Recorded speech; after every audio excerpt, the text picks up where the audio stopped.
Bienvenue sur Azimut, le podcast de l'orientation. Alors, un nouvel épisode dans la gestion du stress pour le podcast Azimut.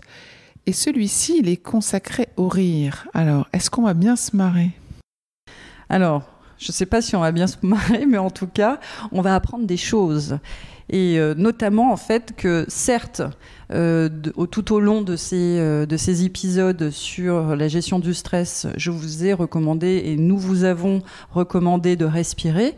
Mais là, l'idée, c'est de rire. Parce que le rire, c'est un anti-stress naturel que l'on a en nous 24/24 et que donc, c'est aussi puissant que la respiration. Alors, il y a des rires gênés, j'imagine qu'il y a aussi ça. Non, c'est pas ça dont on va parler ?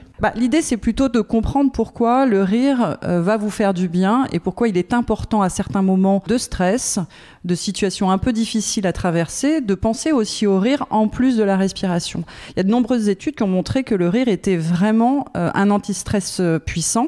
Le rire a un impact sur le corps et sur le mental prouvé. Donc par exemple, quand vous riez, vous allez sécréter un certain nombre d'hormones qui vont vous faire du bien et qui surtout vont contrecarrer la cortisol, qui est l'hormone du stress. Donc vous allez sécréter des endomorphines, vous allez sécréter de la dopamine, c'est l'hormone du plaisir et de l'action, et vous allez aussi sécréter de la sérotonine. Donc c'est un neurotransmetteur qui régule l'humeur et qui a un effet antidépresseur et qui limite donc également les effets du cortisol.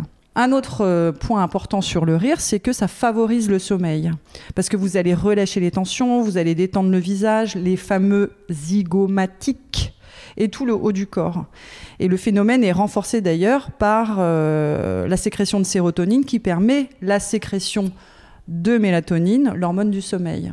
Donc il y a tout un système qui s'enclenche et qui favorise le sommeil. Le fou rire permet une détente respiratoire. Donc avoir un fou rire permet aussi vraiment de détendre toute la cage thoracique. Et c'est intéressant quand on ressent une sorte de compression qui est liée au stress. C'est vrai qu'on dit toujours qu'on a eu un fou rire, ça fait du bien. Exactement, oui, exactement. Là, ce sont quelques exemples de bienfaits du rire, mais ils sont très nombreux. Il y a d'ailleurs des effets sur le mental importants. Et en psychologie positive, il a été démontré que cultiver la gaieté, la joie renforce notre capacité de résilience et la pensée créative et contribue également à l'épanouissement en général. Et d'ailleurs, c'est intéressant comme chiffre, les médecins recommandent de rire au minimum 10 à 15 minutes par jour. Ok, donc il y a plein d'effets bénéfiques, mais comment est-ce qu'on déclenche ce rire ? Comment est-ce que tu proposes d'intégrer ce rire, toi, dans ton accompagnement ? Alors, il y a plusieurs manières de rire. La première, c'est effectivement, et je le recommande souvent dans mon accompagnement, c'est de provoquer, c'est-à-dire de se mettre devant une série et de prendre un bon moment pour rire, relâcher les tensions, se défouler. Il y en a qui vont faire du sport, et il y en a d'autres qui vont regarder un épisode de Friends et ils vont finalement avoir le même bienfait physique et mental.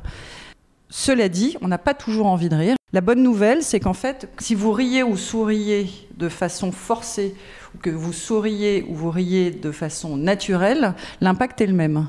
Et on fait encore appel à la visualisation, la puissance de la visualisation.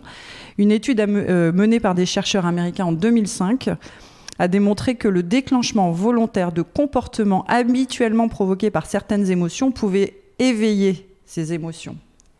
Et donc, ils ont mesuré qu'après avoir ri mentalement, la joie des participants avait significativement augmenté. En fait, l'exercice que je propose, c'est de fermer les yeux, de s'installer sur une chaise tranquillement et de sourire. Donc sourire alors qu'on n'a pas envie de sourire. Et puis d'imaginer une situation où vous êtes vraiment amusé. Vous revivez cette situation, il arrive que vous ayez envie de rire d'ailleurs, et en tout cas, vous allez sourire intérieurement.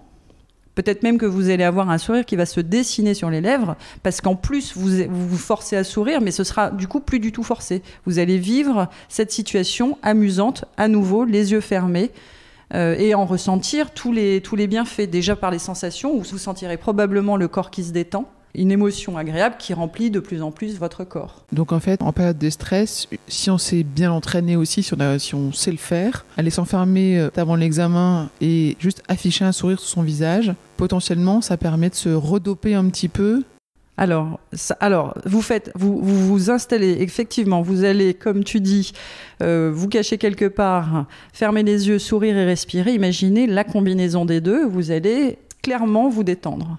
Clairement, se détendre, c'est canon, ça commence à être assez facile. C'est assez facile. Et alors, je voulais quand même donner un dernier petit chiffre qui m'amuse beaucoup. Une autre étude, dont j'ai plus les références, avait prouvé que 1 minute de rire, donc de fou rire, équivalait à 40 minutes de relaxation. Il faut toujours avoir un bon copain qui nous fait rire, en fait. C'est aussi ça, la leçon. La leçon, c'est choisissez vos amis. L'humour, effectivement, peut contribuer à votre détendre et à votre bien-être physiologique et mental. Génial. Merci beaucoup pour cet épisode. Merci. Cet épisode est terminé. À bientôt sur Azimut.